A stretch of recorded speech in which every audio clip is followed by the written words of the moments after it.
안녕하십니까. 저는 테라텍 기술연구소를 맡고 있는 김성윤입니다. 오늘 제가 여러분께 말씀드릴 것은 하이퍼스케일 클라우드 데이터 센터를 위한 인텔 솔루션과 테라텍에 대해서 말씀을 드리겠습니다. 먼저 지금 다음 차표들을 좀 보신 것처럼요. 최근에는 모든 이제 IoT 기기들, 센서라든지 기타 모든 기기들이 그 데이터다가 많이 퍼지고 있습니다. 다른 말은 그 장비들에서 들어오는 데이터들이 엄청난 거죠. 지금 빅데이터 시대에서는 지금 빅데이터를 하나의 이제 그 오이라고 하고 기회 요소라고 좀 생각을 하고 있습니다. 그다음에 그 기회 요소를 잡기 위해서 여러 가지 벤더들에서 이제 그 데이터를 처리를 하기 위한 이제 데이터 센터를 설계하고, 그다음에 그 데이터 갖다 처리할 수 있는 이제 IoT 기기들, 그다음에 서버 기기들, 기타 기기들 갖다가 모으고 있습니다. 만들고 있습니다. 자, 그러면은 오늘 제가 말씀드릴 것은 이 기회 요소가 있을 때 어떤 식으로 인텔의 솔루션과 그다음에 테라텍이 거기서 대비를 하고 있는지를 말씀드릴까 합니다. 먼저 한 가지 예를 들어서 자동차 같은 경우는요, 오토노머스, 즉 자율주행으로 넘어가는 순간 하루에 데이터가 4테라씩 데이터가 쌓인다 합니다. 그러면 그것을 어딘가 이렇게 좀 받아들여야겠죠. 그 다음에 그것을 또 받아들인 데이터를 저장하고, 그다음에 분석하고 처리를 하는 이제 일련의 과정들이 필요로 하게 됩니다. 지금 그러기 위해서는 지금 대부분 자동차 회사들이 이제 카클라우드라는 이제 그 개념마다가 쓰고 있습니다. 지금 보신 것처럼 각각의 자동차들에서 받아들인 것을 클라우드 환경에 데이터 올리고 거기서 데이터를 처리를 하게 됩니다. 지금 그러기 위해서는 이제 최근에 이제 뭐 포그라는 개념을 넣어가지고 클라우드를 앞단에서 더 빠르게 데이터를 수집할 수 있는 그 하나의 그 영역을 만들었습니다. 그것을 우리가 포그라고 하죠. 다른 말은 여기 보신 것처럼 유저는 포그하고 접속하고, 포그는 클라우드, 그 다음에 그것을 메인 프레임하고 이제 메인 단에서 이제 처리를 하는 그런 방식으로 그 시스템을 만들고 있습니다. 지금 클라우드를 보신 것처럼 그 서버하고 네트워크, 스토리지, 메모리에 대한 이제 그 기술들이 그 서로 유기적으로 조합이 되어 있습니다. 오늘 제가 말씀드릴 것은 서버와 네트워크, 그다음에 스토리지, 메모리 단에서 어떤 식으로 클라우드 갖다 좀 더 효율적으로 쓸 수 있을 것인가를 말씀을 드리고자 합니다. 이를 위해서 이것은 이제 하나의 장표를 보시면요. 인텔에서는 이제 그 워크노드 갖다가 오토마이즈 하기 위해서 여러 가지 이제 요소 기술들을 가지고 있습니다. 그 좌측에 상단에 보신 것처럼 인텔 프로세서가 있고요. 그 다음에 이 인텔 프로세서를 보조하기 위한 이제 그 인텔 FPGA라든지, 그 다음에 그 네트워크를 통해 받아들이기 때문에 거기다 이제 이더넷 기술들, 그 다음에 소프트적으로는 DPDK라든지 하이퍼스케일한 기술이라든지, 또 하나 그 보안 기술을 위해서 이제 QA 어시스트 테크놀로지 QAT라는 기술들을 가지고 있습니다. 먼저 지금 최근에 나오는 이제 그 컴퓨터 환경 갖다 보시면은 좌측에 보신 것이 이제 베어메탈이라고 해가지고 정통적인 그 서버 환경입니다. 그게 이제 하이퍼바이저 올려가지고 버추얼레이션을 시켰고요. 그 다음에 그 위에 버추얼레이션을 좀 더 유동적으로, 그 다음에 효과적으로 하기 위해서 우리가 이제 컨테이너라는 개념을 갖다가 쓰게 됐습니다. 즉, 과거에는 베어메탈 같은 경우는 컴퓨터와 메모리가 있다면은 그 위에 스토리지 레이어가 있고 그 위에 네트워크 레이어가 있었습니다. 그 반면에요, 컴퓨터 내부 위에 이제 오토매틱 매니지먼트 갖다가 그 넣는 케이스도 있고, 그 위에 스토리지, 그 다음에 스토리지 관리하기 위한 이제 오토메이션, 그 다음에 매니지먼트 갖다가 놓습니다. 그 다음에 이제 네트워크를 올리게 되죠. 그 다음에 그것을 종합적으로 관리하기 위한 이제 툴들이 존재하게 됐습니다. 이게 기존까지는 이게 베어메탈 환경이었습니다. 근데 이제 가상화 환경으로도 이제 아까 말씀드렸던 이제 하이퍼바이저 환경, 가상화 환경으로 이제 넘어가게 된 거죠. 그때는 이제 컴퓨터와 메모리 갖다가 서로 이게 VM 단위도 잘게 쪼갰습니다. 그리고 그 위에 오토메이션과 매니지먼트 할 수 있는 레이어를 얹었고, 그 위에 스토리지 역시 VM 갖다가 그 가상화를 시켜가지고 잘게 쪼갰습니다. 그 위에 이것을 오토메이션 그리고 매니지먼트 할 수 있는 레이어를 얹었고요. 그 위에 네트워크도 또 잘게 쪼갠 거죠. 자, 그래가지고 후에 말씀을 드릴 텐데요. SDS부터 해가지고 SDA라든지 그런 그 용어들이 여기서 나오게 된 겁니다. 초대형 데이터 센터라는 것은 아까 말씀드린 것처럼 이제 그 빅데이터 환경 그쪽으로 넘어가면서요. 그 데이터를 처리하기 위한 이제 데이터 센터들이 필요로 하게 됐습니다. 그게 과거에는 이제 라지 데이터 센터라고 했는데 지금은 이제 초대형 데이터 센터, 즉 하이퍼스케일 라지 데이터 센터라는 이름으로 이렇게 바뀌었습니다. 빅데이터 또는 클라우드 컴퓨팅 용도로 컴퓨터에서 이루어지는 대규모 확장에 관한 모든 것을 갖다가 다 이렇게 포함을 하게 됐습니다. 그다음에 하이퍼스케일 인프라는 높은 수준의 성능과 처리량 그리고 중보성을 이끌어내는 수평 작정으로 내결합성과 고가용성을 지용을 해야 됩니다. 그다음에 하이퍼스케일 컴퓨터는 확장성이든지 그 큰 서버 아키텍처럼이 가상화하다가 의존하는 케이스가 높아지게 됐습니다. 자, 그래가지고 여러분들께서 잘 아시다시피 라지 인프라스트럭처에서는 지금 본 것처럼 각각의 그 물리적인 스트럭처들이 존재한 반면에 지금은 이제 그런 자원들 갖다가 이제 가상화라는 개념으로 확장을 시켰죠. 그래가지고 SDS라는 인프라스트럭처라는 그 용어가 나오게 된 겁니다. 지금 보신 것처럼 그 스토리지와 인프라다가 가상화도 시키고, 그다음에 네트워크를 그 가상화도 시켰고, 그다음에 서버와 컴퓨터 인프라다가 가상화도 시켰습니다. 즉, 과거에는 서로 운영 제어 소프트웨어들이 붙어 있던 것을 서로 분리를 시키게 된 거죠. 그러면서 유동적으로 그 IT 인프라를 갖다가 언제든지 재설계를 하고, 그다음에 재결합을 할 수 있는 그런 형태로 그 데이터 센터들이 바뀌게 됐습니다. 자, 그래서 나온 것이 이제 초대형 데이터 센터에서는 총 소요 비용 TCO다 절감하는 방향인데, 지금 본 것처럼 카페스하다 절감하고 오페스하다 절감하는 방향에서 이제 사람들이 중점을 두기 시작했던 것입니다.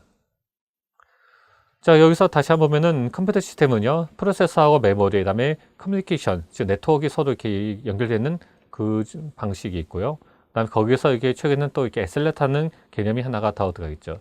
여러분들께서 여기 보신 것처럼 에셀레이터는 그 GPU라고 생각하시면 될 겁니다. 인텔에서는 GPU를 대항하기 위해서 뭐 제어파이든지 FPGA든지 그런 그 디바이스 갖다가 개발을 해놨습니다. 자, 이거 보신 것처럼 이것은 이제 그 HPC에서 쓰는 이제 하나의 구성도인데요. 지금 보신 것처럼 네트워크가 과거와 틀리게 복잡한 구조입니다. 이 상세 내역을 보시면은 컴퓨터를 그 계산할 수 있는 노드가 있고요. 그 다음에 그것을 매니지먼트 할 수 있는 노드, 그 다음에 스토리지 노드, 이 위치 상단에 보는 것처럼 이렇게 그 스토리지 노드고요. 밑에 하단에 보이신 것이 이제 컴퓨팅 노드입니다. 그 다음에 여기서도 이렇게 다른 이제 그 컴퓨팅 노드들인데, 이런 노드들이 복잡하게 얽혀 있는 거죠. 어떻게 보면 이것이 하이퍼스케일 데이터 센터의 하나의 애라고 좀 말씀을 드릴 수가 있을 것 같습니다. 자, 그러면은 이제 요소 기술부터 한번 이렇게 좀 짚어볼게요. 그럼 과연 인텔에서는 이런 클라우드 환경, 그다음에 하이퍼스케일 데이터 센터를 위한 그 IT를 위해서 어떤 그 준비들을 가지고 여러분들께 답을 드릴 수 있는지 말씀드리겠습니다.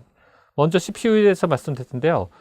CPU를 이야기하기 위해서 먼저 최근에 나온 이제 그 스카이레이크 CPU를 좀 말씀을 드려야 됩니다. 그 2017년도 그 중반기부터 이제 그 인텔에서 스카이레이크 CPU, 제온 CPU 갖다가 그 발표를 했죠. 스카이레이크 SP라는 이제 코드명으로 나오고 있는데요. 그 여기 보신 것처럼 그 가운데 쪽이 스카이레이크 전 버전입니다. 여러분께서 그 뭐 브로드웨이라는 코드를 가지고 있는 거고요. 거기서는 이제 E5라는 이제 이 코드명으로 나갔었는데, E5 2600 V4라는 이제 코드명을 갖고요. 그 다음부터 이제 스카이레이크에서는 이제 이것과는 전혀 다른 이제 스케일러블 그 패밀리 프로세서라는 이름으로 그 프로세서 코드가 매겨졌습니다.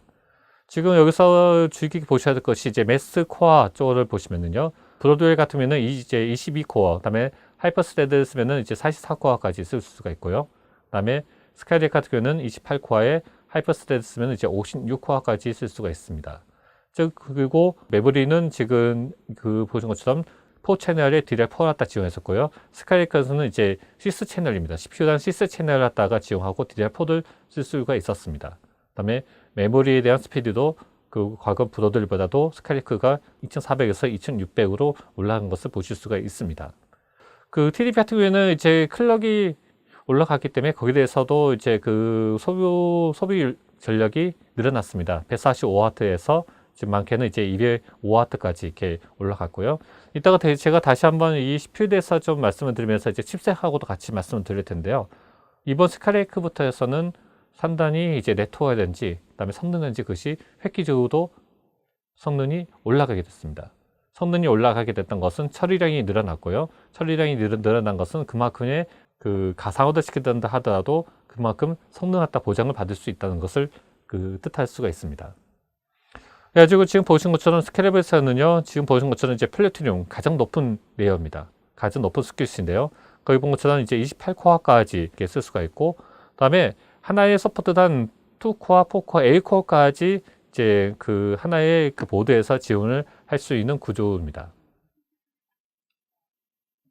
그 다음에 그 밑에 기종이 이제 골드가 있는데요. 골드를 보시면은 지금 본 것처럼 이제 22코어까지, 그 다음에 하나의 보드당 2개 내지 4개의 소켓을 다 지원할 수 있다는 것을 말해주고 있습니다. 그 다음에 여기 보신 것처럼 이제 코드명을 보시는데, 아까 전에 플래티늄 같은 경우에는 코드명이 그 인텔 제온 플래티늄 8000 시리즈입니다. 그 다음에 골드 같은 경우에는 골드 6000 시리즈다 가지고 6100의 뭐뭐뭐, 그 다음에 5100의 뭐뭐뭐 되는 것을 보실 수가 있습니다. 그 다음에 그 아래 등급, 그 다음에 실버 등급인데요. 실버들 보시면은 지금 본 것처럼 이제 그 4000개이라고 우리는 말합니다.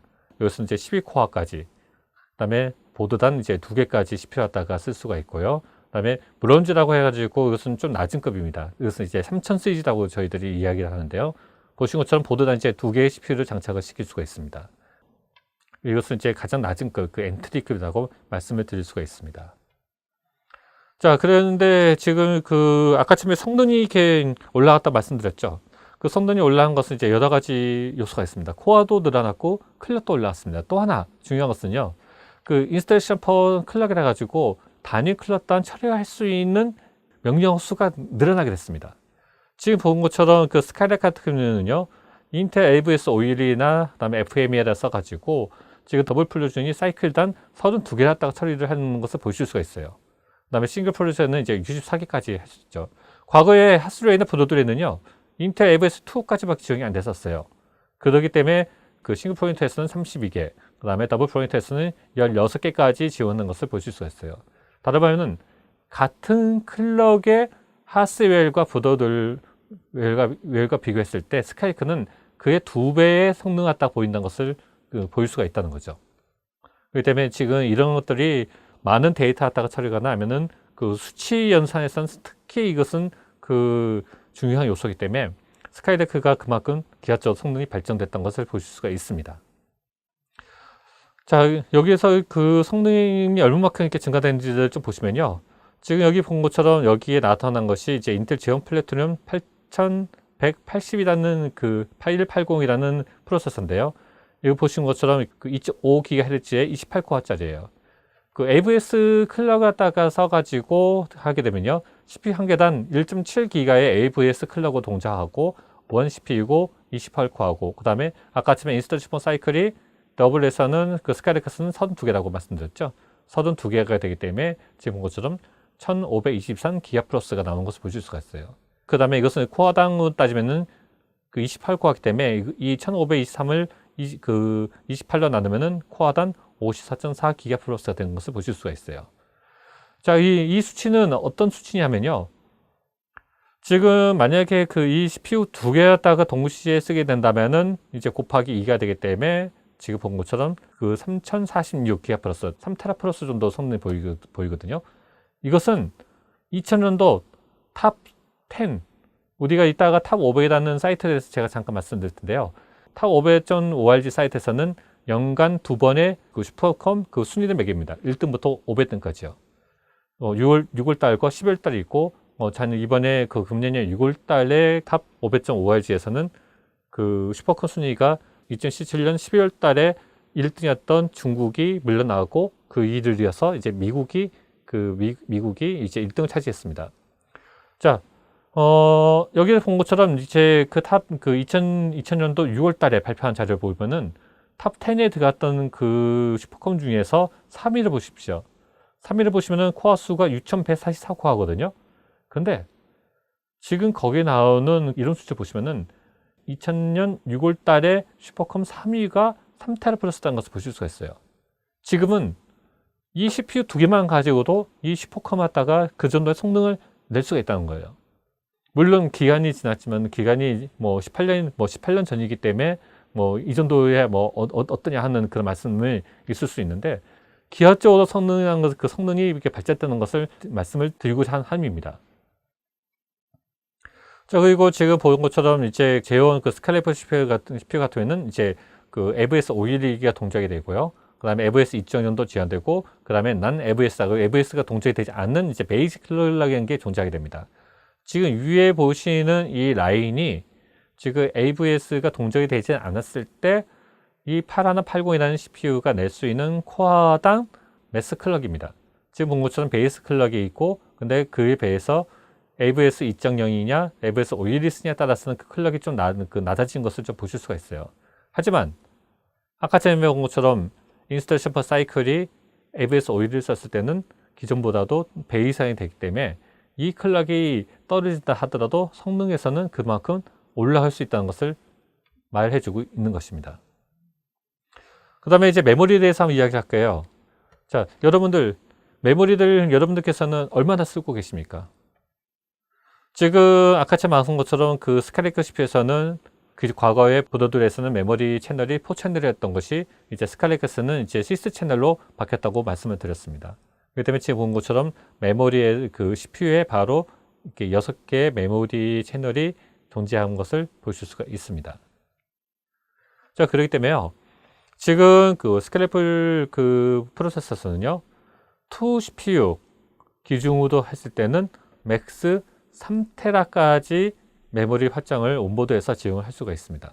그런데요, 우리가 데이터가 증가가 되면 따라서 이 메모리도 증가가 됩니다. 자, 그러면 이제 3테라 이상의 메모리를 어떻게 쓸 것인가 하는 이제 그런 문제가 존재됩니다. 특히 이 그 스카이레이크 CPU 이후에 만약에 하이퍼바저를 올린다고 가정했을 때, 만약에 이 호스트 단에서 3테라밖에 지원이 되지 않는다면 위에 올라가는 가상 머신들에서도 그 메모리에는 제약이 있을 수밖에 없어요. 그래서 어떻게 풀 것인가 하는 거죠. 자, 그렇기 때문에 제가 질문 드리겠습니다. 가장 효율적으로 대용량 메모리 컴퓨팅을 구성하는 방법이 무엇일까요? 그 다음에요, 2A 24TB 컴퓨팅 시스템을 갖다 구성할 수 있는 방법이 있을까요? 바로 그 해답을 이제 인텔이 주고 있습니다. 자, 대용량 메모리가 필요성이 증대는 다들 아실 거예요. 과거하고 비해서 데이터가 얼마만큼 이제 증가가 된다는 것을 다들 그 인지를 하고 계실 것입니다. 지금 본 것처럼 뭐 지금 2025년 생산 데이터는 그 163 제타바이트까지 올라간다고 됐고, 2025년 생산 데이터 중 5.2 제타바이트 규모는 데이터 분석을 요구한다. 그것이 이제 IDC 2017년도 자료도 나와 있고요. 그다음에 최근 시장이 개화 중인 인공지능을 한다면은 그것은 이제 메모리는 더 많이 필요하게 될 거예요. 지금 본 것은 뭐 이렇게 따라서 뭐 2018년에는 36%의 서버 그 디램 비트가 그 올라갈 것이다, 성장을 할 것이다고 이렇게 예상을 했습니다. 근데 문제는 메모리 가격이 불규칙이에요.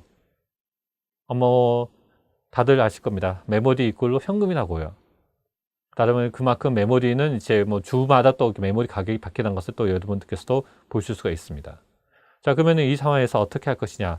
그 대신증권에서 메모리 가격이 불규칙하는 것을 어떻게 될 것인지 하다가 그 예측했던 거거든요. 2018년도 1월달 메모리 계약 가격 동향과 2018년 4월 메모리 가격 동향이든지 이것을 이제 매달 이렇게 그 증권사에서도 메모리에 대한 이제 그 가격 동향 갖다가 유심 있게 좀 보고 있습니다. 그러면은 이제 가장 효율적인 메모리 컴퓨터 구성 법은 무엇인가? 바로 그게 여기 답이 나온 것처럼 써져 있는 것처럼 인텔 메모리 드라이버라는 기술입니다. 저희는 그것을 IMDT라고 합니다. 지금 인텔 메모리 드라이버 기술은요, 비용이 많이 드는 디램 대신 그 대안을 갖다가 찾고자 하는 데서 시작이 됐습니다. 그것이 하나가 이제 보여준 것처럼요, 좌측의 그림에 보신 것처럼 SSD로요, 디램 용량을 확장을 시켜보자. 그 다음에 또 하나, 보단 저렴한 SSD도 디램을 교체해보자는 그 시작이 됐던 거죠. 다른 반면은 SSD는 하드디스크보다 빠릅니다. 그 다음에 그 빠른 플래시 드라이버 SSD 가지고 메모리처럼 쓸 수 있을 것인가부터 시작이 됐던 거죠. 자, 인텔 메모리 드라이버 기술을 선택하는 이제 6가지 이유에 대해서 다시 한번 보면요, 큰 메모리 풀을 지원할 수가 있습니다. 최대 디램의 8배를 확장을 시킬 수가 있고요. 아까 본 것처럼 2A 인텔 재원 CPU 시스템에서는 24테라까지, 그 다음에 4A 4개의 그 온보드에 4개를 쓰는 시스템에서는 48테라바이트까지 메모리를 확장을 시킬 수가 있어요. 그 다음에 디램과 유사한 성능을 보입니다. 디램을 완벽하게 교체를 하는 거 아닙니다. 왜냐면은 뭐 다들 아시다시피 그 SSD에 대한 그 성능이 있기 때문에 디램을 쫓아갈 수는 없어요. 대신 디램만큼 어플리케이션에 따라서 디램의 유사한 성능을 보일 수 있다는 겁니다. 그다음에 혁신적인 기회 요소를 됐을 거예요. 그다음에 원활한 통합을 시킬 수가 있고, 그다음에 CPU 노드 추가하지 않고 크기도 조정할 수 있다는 것. 그죠? 아까 전 본 것처럼 우리가 메모리를 확장하기 위해서는 CPU단 채널이 6개가 있고 만약에 12개의 채널, 만약에 메모리 뱅크라면 그 채널당 2개씩 뱅크가 있기 때문에 24개의 메모리 뱅크를 쓰기 위해서는 프로세서가 2개가 있어야 되거든요. 근데 CPU 이것은 클래식 디스크 때문에 CPU가 추가적으로 필요가 없어요. 이게 바로 그쪽입니다. 그다음에 TCU, 그만큼 이제 TCU가 감소가 되겠죠. 자, 그래가지고 인텔 메모리 드라이버 기술이 동작하는 방식을 보면요. 그 과거에 지금 그 서버가 부팅이 됐을 때는 우리가 바이오스가 부팅이 되고 바이오스가 이제 그 시스템을 점검하고 그 다음에 이제 OS를 올라옵니다. 그 레이어 가운데다가 인텔 IMDT라는 그 바이오스 레이어가 하나가 더 들어갔습니다. 자, 본 것처럼 지금 여기 나온 것이 바로 그 내용이거든요. 하드웨어하고 바이오스 위에 IMDT를 얹고 그 위에 OS를 얹습니다. 자, 이 말은 어떤 의미를 가지냐?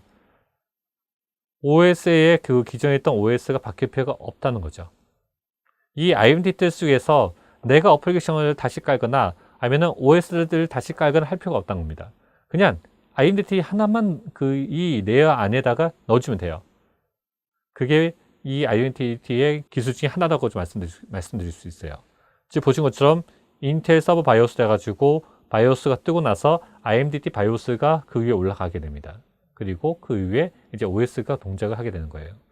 지금 보신 것처럼 그렇기 때문에 하드웨어 및 OS 운영 프로그램 변경이 필요가 없다는 것이 바로 이 뜻입니다. 지금 쓸 수 있는 OS를 보시면은 레드햇 계열, 리눅스 계열이 이제 거기서 이렇게 쓸 수가 있습니다. 최신 리눅스 버전까지 다 서포트가 가능합니다. 가지고 이제 인텔에서는 이제 여기 본 것처럼 이제 PCI 방식이냐 아니면은 여기 본 것처럼 UDAT 방식이냐 그 방식으로 나누는데요. PCI 방식 같은 경우에는 NVMe PCI에다가 옵테인에다가 꽂기 때문에 별도로 어떤 하드웨어에 대한 디펜던시가 최소화가 되겠죠. 반면에 이제 UDAT 방식 같은 경우에는 이제 NVMe이기 때문에 거기서는 이제 어느 정도 이 머신에서 서버들에서 NVMe 지원이 되었나 봅니다. 두 가지마다 장점이 있어요. PCI 방식 같은 경우에는 지금 여기서 인텔 서버는 PCI에다가 PCI 슬롯이 최대 8개가 있거든요. 근데 이 카드의 크기 때문에 제한되겠죠. 반면에 UDAT 방식은 디스크 베이에다 직접 꽂기 때문에 최대 24개까지 확장을 시킬 수가 있다는 그런 장점을 또 가지고 있습니다. 그렇기 때문에 이것은 사용자가 어떤 용량을 가지고 갈 것이냐, 어떻게 구성할 것이냐에 따라 가지고 이것은 이렇게 좀 선택을 해줄 수 있는 폭이 주어지게 됩니다. 자, 다시 한번 전달해 보면요. 기존의 서버 같은 경우에는 네이티브 물리적인 방식일 때는 최대 3TB까지 구성이 가능하고요. 그 다음에 가장 빠른 속도를 갖다가 보장을 합니다. 그 다음에 배드는요, 무지 비쌉니다. 그 다음에 IMDT를 갖다가 구성하시면요, 최대 24TB까지, 이것은 2A 버싱이기 때문에 24TB까지 메모리 갖다가 구성할 수가 있고요. 그 다음에 여기 본 것처럼 이제 하드웨어나 OS 어플리케이션 변경이 필요가 없고 비용 효율적인 구성을 가능합니다. 반면에 배드라고 말씀드린 것은 아무래도 네이티브 방식보다는 속도가 늦어지겠죠. 다시 이제 비용 갖다가 따져보면요. 실제 저희들 쪽도 또 한번 이렇게 구성을 해보면은 IMDT를 쓰게 되면은 기존의 네이티브 방식보다도 3분의 2 가격의 메모리 갖다가 그만큼을 더 확장을 시킬 수 있는 장점을 가지고 있다는 것을 말씀을 드릴 수가 있습니다. 성능 갖다 한번 좀 비교를 해볼게요. 지금 본 것처럼 이것은 수치 영상에 대한 내용인데요. 지금 중요한 것은 이 내용을 보시면 됩니다. 지금 네이티브 방식, IMDT 방식이 있을 때 성능 차가 얼마만큼 나는가 하는 건데요. 지금 워크노드 계산에 대한 내용이거든요. 지금 본 것처럼 167GB를 썼을 때 워크노드를 잡고 있었을 때 네이티브 방식이 있을 때는 이제 100%라는 성능을 봤을 때 IMDT는 96%, 대략 한 4% 정도 차이 나죠. 그 다음에 689GB 갖다가 썼을 때도 지금 대략 한 10% 정도 차이가 나는 것을 보실 수가 있어요. 아까 제가 근데 비용적인 요소를 따지면은 훨씬 더 저렴한 데 있죠. 그 다음에 성능을 따지면은 4%에서 10% 그 안에 바운드리에 들게 되는 거죠. 다르면은 가격 대비 성능을 보장을 받을 수가 있는 솔루션이라는 것을 말씀을 드릴 수가 있습니다. 자, 그러면 이것은 이렇게 수치 영상에 대한 내용이고요. 그 위에 이제 이것을 이제 가상화하는 쪽으로 한번 넘어가 볼게요. 뭐 KVM 플러스 인텔 메모리 아이덴티티 썼을 때 어떻게 되냐 하는 것들인데요. 이 내용을 보시다도 그렇게 아이덴티티가 떨어지지 않다는 것을 보실 수가 있어요. 그 다음에 또 하나 볼까요? 메모리 캐시 쪽. 특히 저희가 그 좀 중앙을 두고 있는 것 중 하나가 지금 그 메모리 캐시, 다르면 인메모리 쪽인데요. 지금 과거에는 이제 그 인메모리 캐시하다 속에서는 이제 메인 메모리였다가 올렸습니다. 근데 아까 말한 것처럼 D는 가격이 비싸요. 근데 SSD는 D램보다도 용량 대비 더 싸다는 그 장점을 가지고 있기 때문에 IMDT를 쓰고 용량을 확장을 시키신다면은 그만큼 퍼포먼스 하다가 가져갈 수 있는 장점을 주어지게 됩니다. 요 아파치 스파크라는 것들, 특히 뭐 요새 뭐 이렇게 그 지금 빅데이터 분석을 한다면은 반드시 필요한 것들인데, 여기서 그 테라 소프트웨어 그 벤치마킹을 보더라도 그렇게 떨어지지 않는 것을 보실 수가 있습니다. 자, 그 정리를 해보면요. 그 표준 DD, 그러니까 리눅스에서 쓰는 DD 명령을 가지고 만약에 이 벤치마킹 하시면은 아마도 여러분께서는 후회를 하실 거예요. 그만큼 속도가 안 나옵니다. 그런데요, 그게 아니라 일반 어플리케이션으로 가게 되면은 그만큼 퍼포먼스가 네이티브 방식과 유사한 것을 보실 수가 있어요. 기대 효과만큼 성능이 나온 것을 보실 수가 있습니다. 자, 그렇기 때문에 오늘 나온 것처럼 IMDT가 있는 NVMe SSD가 가격이 더 낮아지게 된다면요, 충분히 여러분께는 경쟁력 있는 솔루션이라고 말씀을 드릴 수가 있습니다. 그래가지고 저희가 그 생각하는 것은 이제 이런 것들이죠. 인텔 메모리 드라이버 기술과 그리드 게이라든지 그것을 이제 인메모리 쪽으로 쓰게 되면은 그만큼 퍼포먼스적인 효과를 딱 보실 수 있다고 저희는 생각을 하고 있습니다. 그다음에 그 때문에 뭐 여기 보신 것처럼 여러 가지 이제 모델링을 만들 수가 있겠죠. 자, 이제 그 칩셋 이야기를 잠깐 하고 넘어갈게요. 아까 뭐 CPU 이야기했고 메모리를 이야기했고요. 이제 칩셋 이야기할 텐데요. 칩셋을 이야기하는 것은 이제 두 가지 이유 때문에 그렇습니다. 하나가 이제 그 칩셋에서 주어진 이제 RDMA라는 기술이 있고, 또 하나가 그 QAT라는 기술이 있기 때문에 그 칩셋을 뒤로 빼가지고 네트워크가 맨 뒷째 나오는 이제 네트워크하고 서로 연관돼 가지고 말씀을 드리겠습니다. 자, 칩셋은요, 기존에 그 보도들 같으면은 그 웰스버그 칩셋이었어요. 네, 스카이에서는 이제 루이스버그 칩셋으로 올라갔는데요. 거기서 조합된 것이 뭐 C610에서 C620으로 바뀌었다는 게 중요한 게 아니라요. 중요한 것은요, 여기 빨간색으로 표시해 놓은 것들. 그 레인에서는 본 것처럼 텐지였다가 디폴트로 지원을 한다는 것과, 과거에 쓰던 것, 그 보도류에서는 원지가 디폴트였거든요. 근데 스카이에서는 이 루이스버그 칩셋을 써서 이제 텐지가 이제 디폴트가 됐습니다. 그 다음에 RDMA에다가 지원합니다. 그 다음에요, 뒤에 맞서는 건데 여기 나왔던 것처럼 이렇게 요 부분은 아래 부분이요, 인텔 Q 어시스트 테크라이즈라고 해가지고 이런 것들이 지원을 하게 되는 거죠. 과거에는 Q 어시스트 테크놀로지에다가 쓰기 위해서는 별도의 카드를 꽂아가지고 했었어요. 근데 지금은 칩셋 내에서 배치까지 처리를 할 수가 있습니다. 다르면 그만큼 또 비용적인 메리트가 주어진다는 거죠. 퍼포먼스도 하고요. 자, 뭐 RDM에는 여러분께서 다들 알다시피 그 과거에 우리가 데이터 통신할 때는 유저에는 어플리케이션이 커널로 가고, 커널에서 이제 하드웨어를 거쳐가지고 다른 쪽에 하드웨어를 거치고, 그게 다시 커널과 유저 어플리케이션으로 가는 것을 일련의 레이어도 이렇게 그 구성이 됐었습니다. 근데 그러다 보니까 그 커널 쪽에서 이제 그 레이턴시가 생긴 거죠. 그렇기 때문에 그것을 바로 커널 레이어를 거치지 않고 유저 쪽에서 하드웨어를 거쳐가지고 바로 어플리케이션으로 쓰는 거, 그게 이제 RDMA라고 할 수 있는데, 예를 들면요, 계산 같은 경우에도 이 방식을 쓸 수가 있고요. 또 하나는 이제 스토리지다가 데이터를 쓴다고 했을 때도 효과적인 거죠. RDMA를 쓰게 되면요. 가지고 지금 본 것처럼 이제 RDMA에서 이렇게 그 레이턴시가 얼마만큼 이렇게 생긴지 갖다가 보실 수가 있는 것들인데요. 이것을 한번 이렇게 참조를 하시면 될 것 같습니다. 자, 그러면은 이제 그 아까 본 것처럼 그 칩셋에서는 RDMA를 지원하고, 또 하나는 이제 인텔 Q 어시스트 테크놀로지에다 지원한다 했죠. 자, 인텔 Q 어시스트 테크놀로지는요, 클라우드하고 네트워크하고 그다음 빅데이터, 스토리지 이 전반이 거쳐가지고 퍼포먼스도 올릴 수 있는 기술입니다. 지금 본 것처럼 과거에는 그 QAT를 쓰기 위해서는 별도의 카드들이 필요했었어요. 뭐 칩셋은 8920이냐 하면은 그 콜렉터 클래크라는 8955라는 그 칩셋 써가지고 별도의 카드 타입으로 우리가 지원을 했는데, 이제는 루이스 버그 내의 칩, 다르면은 온보드에 있는 그 칩 620 칩셋에서 바로 이렇게 지원을 합니다. 근데 620 그 루이스 버그 620 계열에서 다 지원한 거 아니에요. 지금 보는 것처럼 각각의 같은 루이스 버그에도 C61부터 해가지고 C618까지 있거든요. 지금 QAT를 지원한 걸 보시면은 요 레이어 C625, C626, C627, 628까지만 이제 QAT를 갖다가 지원합니다. 자, 그러면은 다른 서버들은 이거 지원하냐는 이제 질문이 있을 수가 있어요. 다른 서버, 다르면은 이제 뭐 그 H사나 아니면은 L사나 아니면은 D사나 하는 그 서버에서는요, 아직까지는 그 칩셋이 C625나 C626, C627, 628 칩셋이 아닙니다. 저희 인텔에서 나오는 장비만 오로지 C625, 626 이 레이어에다가 지원하기 때문에 QAT 갖다가 쓸 수가 있다는 것입니다.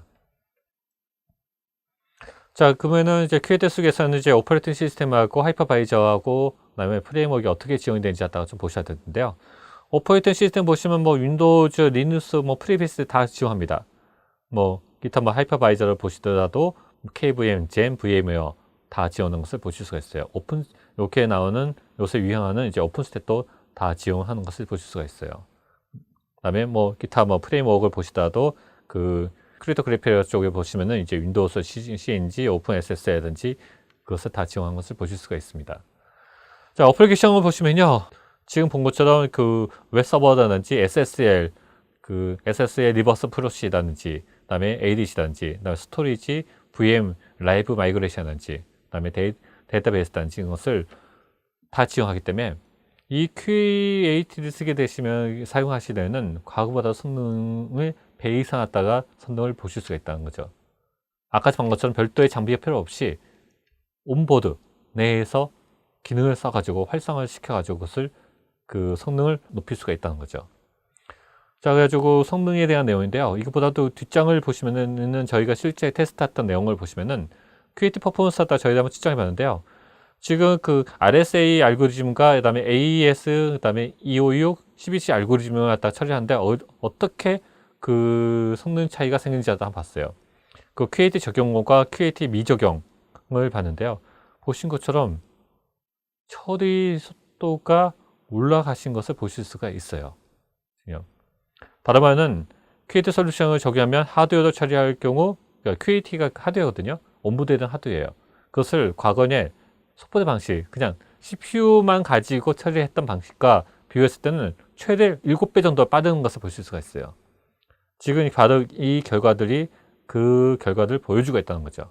뭐 지금 본 것처럼 그 AES 알고리즘 같은 경우에는 QAT 적용과 미적용했을 때 그것처럼 QAT 미적용했을 때는 457MB/s를 처리했던 것이 본 것처럼 얘는 이제 3411.64MB/s 하다 처리한 것을 보실 수가 있습니다.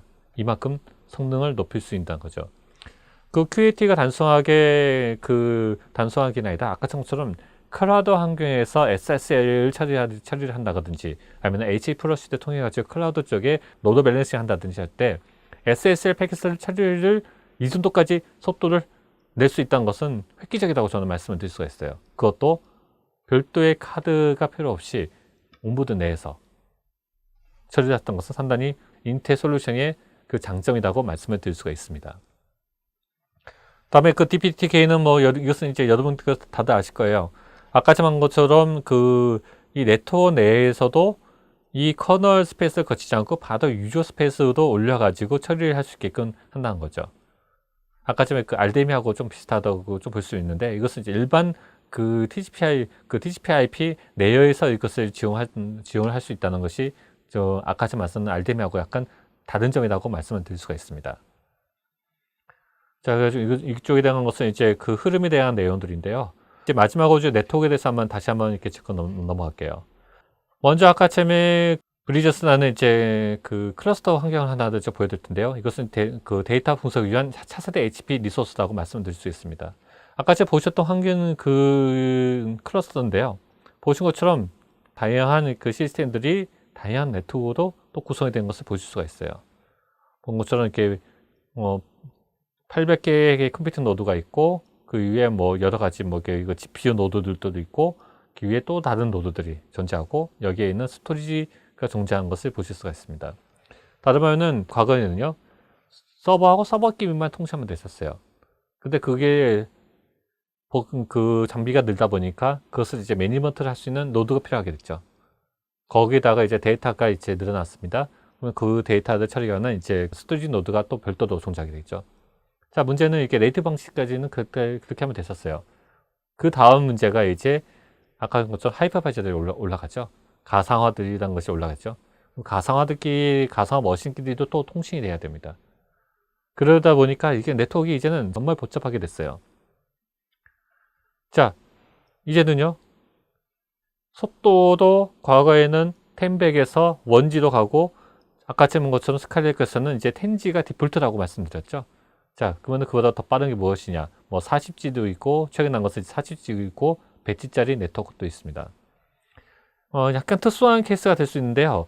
인텔에서는 이제 100G를 위해서 이제 옴니패스라는 아키텍처 다타가 제시됐습니다.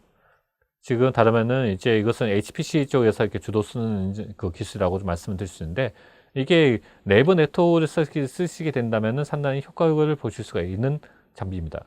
지금 본 것처럼 뭐 48V 스위치가 있고 뭐 배지를 지원하는 것을 볼 수 있고 레이턴시도 56% 정도 감소가 됐다는 것을 보실 수가 있어요. 그 장비를 보시면은 지금 본 것처럼 이렇게 그 카드가 있고 스위치 두 개 되는데요. 한번 보시면은 이렇습니다. 지금 인피니밴드하고 옴니패스하고 이렇게 비교를 한 건데요. 지금 CPU에 대한 사용률이라든지 기타 지금 퍼포먼스 갖다가 보더라도 동일급의 인피니밴드하고 비교했을 때 그 인텔에는 OPA, 그 옴니패스 아키텍처가 성능이 높다는 것을 보실 수가 있습니다. 그래가지고 지금 본 것처럼 이제 옴니패스에서는 이제 두 가지 모델이 나오고 있는데요. 하나는 이제 16배수짜리 그 16배수 PCI 솔루스에 꽂을 수 있는 것이 이제 배치까지 나올 수 있는 게 있고요. 그다음에 8배수 PCI 쪽에다 꽂을 수 있게 되시면은 이제 58G까지 나오는 그 카드가 두 종류로 나눠지게 됩니다. 그렇기 때문에 여러분들께서 선택하실 때 내가 가지고 있는 장비가 16배수 솔루스냐 아니면 8배수 솔루스냐에 따라 가지고 이 속도는 틀려지게 됩니다. 뭐 스위치를 보시더라도 우리가는 이제 그 엣지 스위치, 뭐 48포트 스위치도 있고, 그다음에 그보다는 적은 이제 그 스위치 포트도 존재합니다. 그다음에 더 많은 포트 갖다가 지원을 원하시면은 본 것처럼 이렇게 그 컨텐츠로 쓸 수 있는 그런 스위치도 지원을 하게 됩니다. 뭐 24포트 엣지 스위치가 있고, 48포트 엣지 스위치가 있고, 그다음에 디렉터급이 있다는 것을 좀 말씀을 드릴 수가 있습니다. 자, 이제 탑 500.5Rg 갖다 잠깐만 좀 이렇게 넘어갈게요. 왜냐면은 이것은 네트워크 단위의 흐름을 보기 위해서 또 중요한 거거든요. 이것은 이제 2018년도 6월달 기준으로 된 자료를 좀 제가 취합한 건데요. 보신 것처럼 2018년도 6월달 1등부터 100등까지의 형을 보시면은 온리패스 아키텍처가 17기가 존재하게 됩니다. 그 다음에 그 100일부터 200일까지 보시는 온리패스가 11기가 존재하게 되고요. 그 다음에 200일부터 300일까지 형을 보시면 온리패스가 4개가 존재하게 됩니다. 그 다음에 300일부터 400일까지 형을 보시면 온리패스가 2개가 되고요. 그 다음에 400일부터 500일까지 형을 보시면 온리패스가 이제 5기가 존재한 것을 보실 수 있어요. 따르면 온리패스는 모든 등수에 대해서 이렇게 평균적으로 이렇게 나눠주는 구성이 된 것을 보실 수가 있어요. 좀 더 구체적인 것을 한번 또 보시면요. 전체 합을 보시면은 옴니패스, 그러니까 2018년도 6월달 타 500.5Rg의 옴니패스가 차지하는 비율은 이제 39기예요. 근데 아마도 이것은 점점 정도 늘어나게 될 거예요. 왜냐면은 옴니패스가 가격적 메리트가 상당히 큽니다. 자, 이것은 좀 세부적으로 한번 봤어요. 텐지에 대한 이제 형안들이 어떻게 되는지를 보는데요. 텐지 같은 경우에는 지금 앞에 90 상위권들이 없어요. 아까 전에 텐지가 지금 171기가 있다 했죠. 171기에 대한 그 분포 형이거든요. 보면 이제 하위권들은 다 이게 텐지도 구성이 된 것을 보실 수가 있어요. 그 다음에 그 커스터머 인터커넥터라는 거 보면은 상위권들의 그 대부분 차지한 것을 보실 수가 있는 것을 보실 수가 있습니다. 기가빗 같은 경우도 지금 이런 구성이 됐고요. 인피니밴드 같은 경우에는 본 것처럼 이렇게 위에 상위60 1등과 3등과 5등이 이제 인피니밴드가 구성됐고, 그다음에 13등, 그다음에 23등부터 100등까지, 102등부터 295등까지 이런 분표를 나타낸 것을 보실 수가 있습니다. 온리패스 같은 경우에는 지금 1등부터 20등까지 다르면은 이제 10등부터 20등 내에 많은 포지션을 차지한 것을 보실 수가 있어요. 보신 것처럼 11위부터 22순위까지 총 5개가 차지를 하고 있고요. 그다음에 20위부터 100등 순위까지는 12개, 100등부터 300위 순위까지는 15개, 그다음에 301등부터 500위 순위까지는 7개를 차지한 것을 보실 수가 있습니다.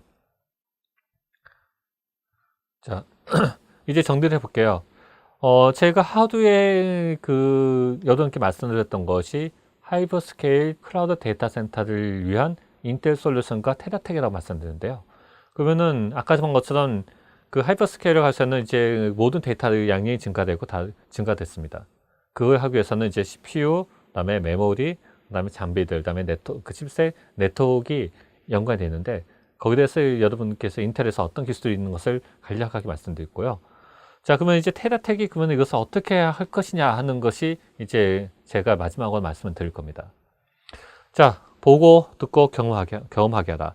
아까 나왔던 그 기술들에 대해서 여러분들께서 어떻게 보고 그다음에 듣고 그것을 경험을 할 것인가 하는 것입니다. 자, 그렇기 때문에 저희가 금년도에요, 2018년도 6월 달에 저희가 T센터를 오픈을 했습니다. 그다음에 인텔의 지원을 받아가지고 저희가 인텔의 이런 기술들 갖다가 저희 T센터 내에서 직접 테스트를 해보고 비인트를 해보시고 그다음에 경험을 해보시고 그다음에 그 교육을 받을 수 있는 그 T센터를 오픈을 하게 됐습니다. 거기에 대해서 본 것처럼 뭐 인메모리 기술부터 뭐 제노믹, 빅데이터, 뭐 인텔 QAT, HPC, 뭐 옵테인 기술이라든지 인텔 RS 되는 것을 경험할 수 있는 하나의 센터라고 이렇게 체험 센터라고 말씀을 드릴 수가 있습니다. 거기서는 이제 고객과 기술 커뮤니케이션 하고요. 그다음에 기술 개발과 테스트를 하실 수가 있고, 그다음에 저희가 세미나하고 교육을 하실 수가 있습니다.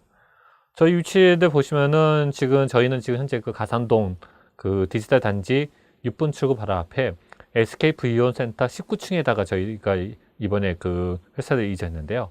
지금 본 것처럼 저희 9번이 보신 것처럼 그 서버룸에 해가지고 이제 서버넷만 한 서버 4개, 12개 정도 돼 있어요. 거기에는 이제 아까 말씀드렸던 그 기술이 탑재되어 있는 장비들이 있고, 그것을 각각의 이 룸들에서 접속을 해가지고 테스트를 해볼 수 있는 그런 그 센터를 만들어 놨습니다. 그리고 8번에 보이는 것처럼 그 8번은 그 에듀케이션 룸 해가지고 트레인 룸이에요. 지금 여기 보는 것처럼 이게 저희 서버 룸이고요. 그다음에 옆에서는 이제 그것을 이렇게 테스트를 할 수 있는 이제 소규모 이렇게 그 테스터 룸들이 있고, 그다음에 교육센터들이 있습니다. 자, 결론을 말씀드리면은 아까 처음에 말씀드렸던 이 내용, 보고 듣고 경험하게 하라는 그 T센터를 통해 가지고 초대에 말씀드렸던 그 하이퍼스케일 클라우드 데이터 센터에 대한 인텔 솔루션과 테라텍에 대한 그 경험을 여러분들께서 하실 수 있도록 준비를 해놨습니다. 자, 언제든지 저희한테 이렇게 연락을 주시고요. 그다음에 인텔에 대한 그 새로운 기술들, 그다음에 그런 것을 경험하고 싶으시면 저희한테 언제든지 연락을 주시기 바랍니다. 네, 감사합니다.